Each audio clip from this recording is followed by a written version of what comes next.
सुप्रभात बच्चों।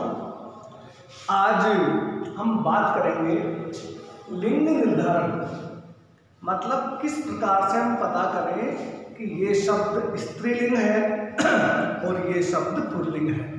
इसको हम बोलते हैं लिंग निर्धारण करना। तो सबसे पहले बात करते हैं लिंग की परिभाषा। लिंग की परिभाषा है कि कोई भी सजीव या फिर निर्जीव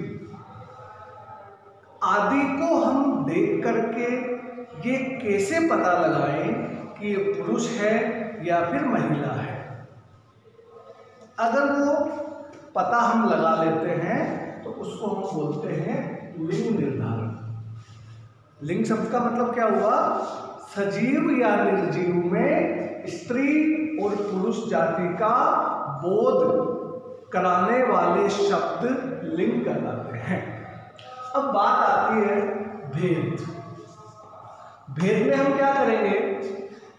हिंदी में लिंग के दो भेद हैं, स्त्रीलिंग और पुल्लिंग। पुरुष और महिला, इनका बोध कराने वाले शब्दों को हम बोलते हैं लिंग। और भेद हैं इसके दो। कौन कौन से? पुल्लिंग और स्त्रीलिंग। कौन कौन से?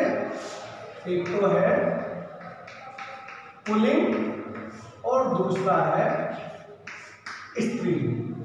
पुल्लिंग शब्द का मतलब वे शब्द जो पुरुष जाति का बोध कराते हैं, जैसे पंखा, कुत्ता, पहाड़ आदि। और स्त्रीलिंग का मतलब वे शब्द जो स्त्री जाति का बोध कराते हैं, जैसे नदी, तितली, औरत, लड़की, पुस्तक, इनको हम बोलते हैं स्त्रीलिंग। अब हमारे सामने बातें आती हैं कि किस प्रकार से हम शब्द को देखते ही पता करें कि ये स्त्रीलिंग है या फिर पुल्लिंग है। अब एक और बात मैं आपको बताना चाहूँगा कि जो छोटे बच्चे हैं 6ठी 7वीं 8वीं के, उनके प्रश्न पूछने का तरीका अलग है और बड़ी क्लासों में या फिर जो प्रतियोगी परीक्षाएं होती है उनमें अलग प्रकार से पूछा जाता है। छोटी क्लासों में किस प्रकार से पूछते हैं कि ये दे दिया हमने कुत्ता, अब आप इसका स्त्रीलिंग बनाइए। आप लिख दोगे कुतिया, बालक बालिका, लड़का लड़की, इस प्रकार से आपको बनाना होता है और आप याद कर लेते हैं। बड़ी क्लासों में पूछा जाता है कि आपके सामने ये 4 शब्द है, आपको पहचानना है इनमें से पुल्लिंग कौन सा है या इनमें से स्त्रीलिंग कौन सा है। और आज हम इसी बात पर जोर दे रहे हैं कि शब्द को देखते ही हम कैसे पता करें कि ये पुल्लिंग है या फिर स्त्रीलिंग। इसका सबसे आसान तरीका क्या है, मैं आपको बता दूं। आप उस शब्द का वाक्य प्रयोग करें। जिस शब्द का आपको पता करना है उस शब्द का आप वाक्य प्रयोग करें। अगर अंत में, यहाँ लिख रहा हूं मैं, अगर अंत में आ की मात्रा आ जाए तो पुल्लिंग और अंत में ई की मात्रा आ जाए तो स्त्रीलिंग। कैसे?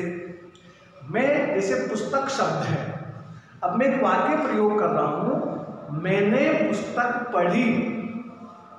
मैंने पुस्तक पढ़ी, पढ़ी लास्ट में ई की मात्रा है, मतलब ये स्त्रीलिंग है। अगर मैं बोलता हूं कि मैंने पुस्तक पढ़ा तो ये वाक्य ही गलत है, बोलने में अटपटा लग रहा है।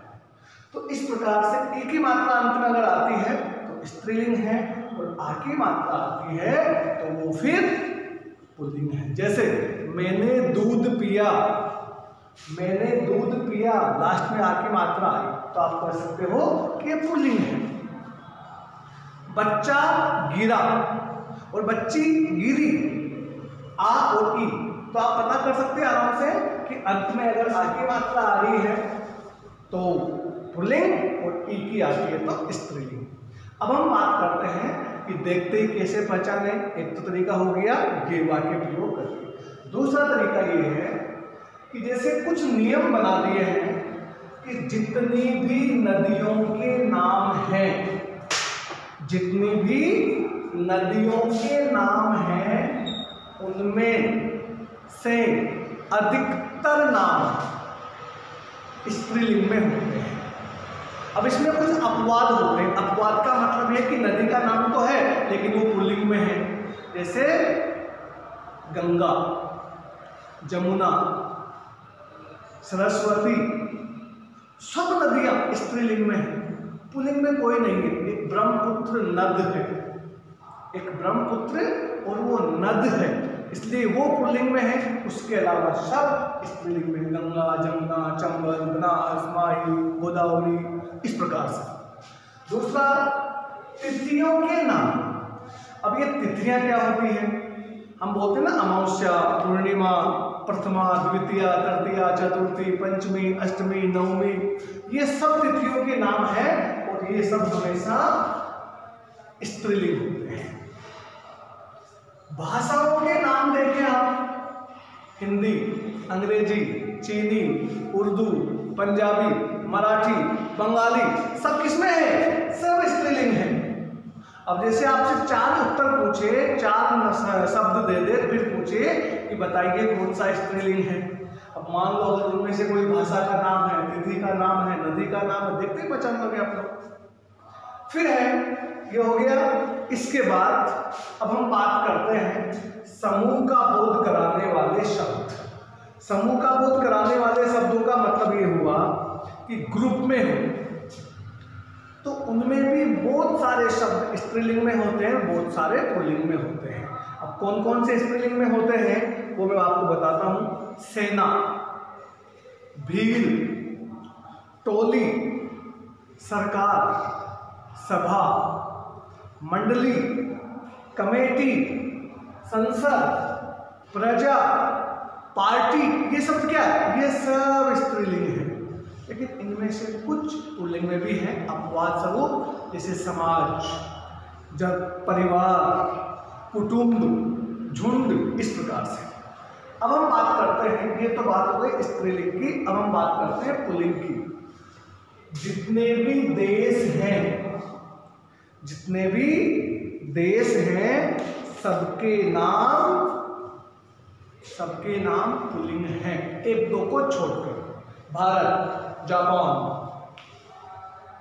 चीन, पाकिस्तान, सब नाम पुल्लिंग में है। स्त्रीलिंग में तो 1-2 अपवाद हो सकते हैं, जैसे श्रीलंका, इस प्रकार से, अफ्रीका, इस प्रकार से। फिर है दूसरा, पर्वतों के नाम। जितने भी पहाड़ हैं, पर्वत हैं, उनके नाम भी पुल्लिंग है। हिमालय, अरावली, नीलगिरी, उदयगिरी, शिवालिक, इस प्रकार से। महीनों के नाम, अब इसमें कुछ स्त्रीलिंग में है और सब पुल्लिंग में है। अगर इनमें आप देखें, जनवरी, फरवरी, मई और जून, जनवरी, फरवरी, मई और जुलाई, जनवरी, फरवरी, मई और जुलाई, ये जो है, इनके अलावा सब पुल्लिंग में है। धातुओं के नाम देखो, धातु मतलब सोना चांदी, तो इसमें भी क्या है कि चांदी, पीतल, इनके अलावा और जितने भी नाम है, सोना, तांबा, अब्र, है, ये सब किसमें आएगा? लोहा, ये सब धातु के नाम पुल्लिंग में आते हैं। अब है द्रव्य पदार्थ। द्रव्य का मतलब लिक्विड, इसमें कुछ पुल्लिंग में है और कुछ स्त्रीलिंग में है। तो इसमें पुल्लिंग में तो कौन कौन से हैं? घी, तेल, दही, शरबत। घी, मैंने घी खरीदी नहीं, घी खरीदा। घी, तेल और दही और शरबत तो पुल्लिंग है, और जितने भी चाय, कॉफी, छाछ, शराब, ये सब स्त्रीलिंग है। तो इस प्रकार से हम उसका पता कर सकते हैं। अब हम बात करते हैं कुछ नियमों की, और नियमों की बात बाद में करेंगे। अब हम आते हैं सीधा यहाँ पर है नित्य पुल्लिंग। ये हमेशा पूछा जाता है। नित्य पुल्लिंग का मतलब, नित्य मतलब हमेशा, ऐसे शब्द जो हमेशा पुल्लिंग में ही रहते हैं, और कुछ शब्द ऐसे हैं जो हमेशा स्त्रीलिंग में ही रहते हैं। तो उनको किस प्रकार से हम बदले देखते हैं। जैसे कुछ शब्द है नित्य पुल्लिंग, मतलब हमेशा पुल्लिंग रहेंगे, जैसे चीता। अगर आपसे कहा जाए कि चीता का स्त्रीलिंग क्या होगा, तो आप उसको चीती नहीं बोल सकते, कछुआ का कछुई नहीं बोल सकते, खटमल का खटमली नहीं बोल सकते, भालू का भाली नहीं बोल सकते, तोता का तोती नहीं बोल सकते। तो फिर क्या करेंगे, आप इनके साथ में केवल माधा शब्द लगाते हैं। जैसे माधा चीता, माधा कौवा, माधा कछुआ, माधा खटमल, माधा भालू, माधा तोता। और कुछ शब्द नित्य स्त्रीलिंग, हमेशा स्त्रीलिंग में रहेंगे। अब इनका अगर पुल्लिंग बदलना है, जैसे मछली का मसला नहीं होता, छिपकली का छिपकला नहीं होता, चील का चीला नहीं होता, मक्खी का मक्खा नहीं होता, जू का जुआ नहीं होता, तितली का तितला नहीं होता, कोयल का कोयला नहीं होता, तो इसमें क्या करेंगे, इसमें हम लगा देंगे नर, इसमें हम लगा देंगे नर। जैसे आपसे पूछे कि मछली का स्त्रीलिंग क्या है, तो आप कहोगे उसमें नर मछली, मछला नहीं बोल सकते आप। या छिपकली का क्या है, तो आप बोलोगे नर छिपकली। इनको ऐसे ही रखना है, अगर स्त्रीलिंग में है तो आपको नर लगा देना है, और पुल्लिंग में है तो आपको माधा लगा देना है। यह बात समझ में आ गई। अब हम बात करते हैं इनकी। मैंने कुछ शब्द आपके यहाँ पे इसलिए लिखे हैं कि और तो हम कर पाते हैं, बालक बालिका, अध्यापक अध्यापिका, शिक्षक शिक्षिका, और तो हम कर पाते हैं, पिता माता, भाई भाभी, चाचा चाची, मामा मामी, नाना नानी, दादा दादी, बेटा बेटी, ससुर सास, जेठ जेठानी, ब्राह्मण ब्राह्मणी, कुत्ता कुतिया, सांप सांपिन, शेर शेरनी, माली मालिन, तेल तेल, सब कर देंगे। लेकिन कुछ शब्द ऐसे हैं जहाँ पे हम चक्कर खा जाते हैं, चकमा खा जाते हैं, गलत कर बैठते हैं। वो शब्द ये है, कुत्ता का कुत्ती नहीं होता, कुतिया होता है। एक श्रीमान का श्रीमती, बहुत सारे बच्चे लिखते हैं श्रीमानी, गलत, श्रीमान मती। भगवान का भगवती, देवता का देवी, देवती नहीं। तरुण तरुणी, मतलब जवान और जवान महिला। डिब्बा डिब्बी नहीं, डिबिया। विद्वान का विदुषी, ये ध्यान रखना, विद्वान का मतलब एक इंटेलिजेंट जानकार पुरुष, और विदुषी का मतलब एक जानकार विद्वान महिला।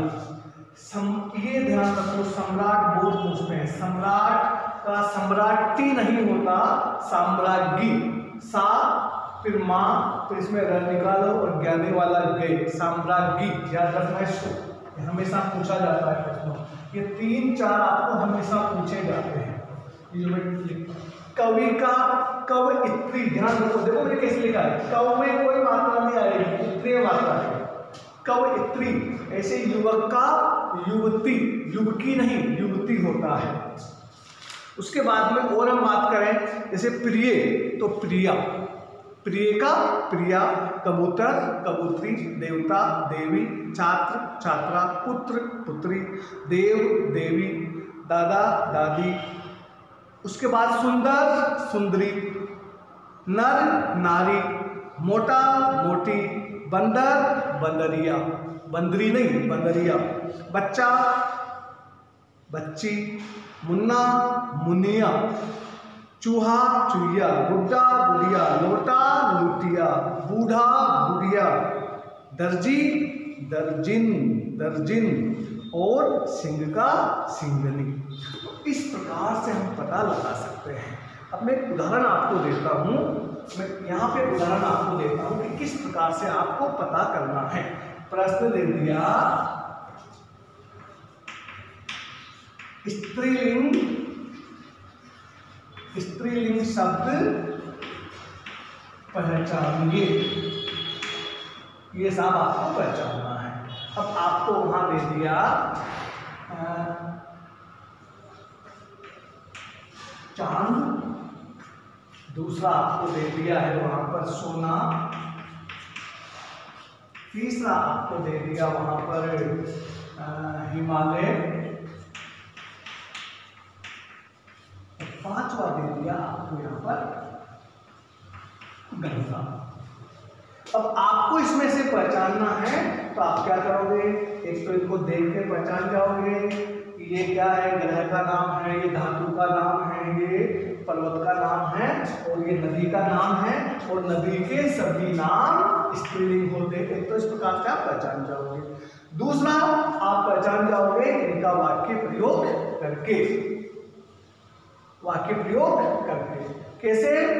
अगर अंत में आ आए तो पुल्लिंग और ई आए तो स्त्रीलिंग। इसके अलावा एक और विशेष बात इसमें है जो मैं आपको बता देता हूं। वो विशेष बात क्या है?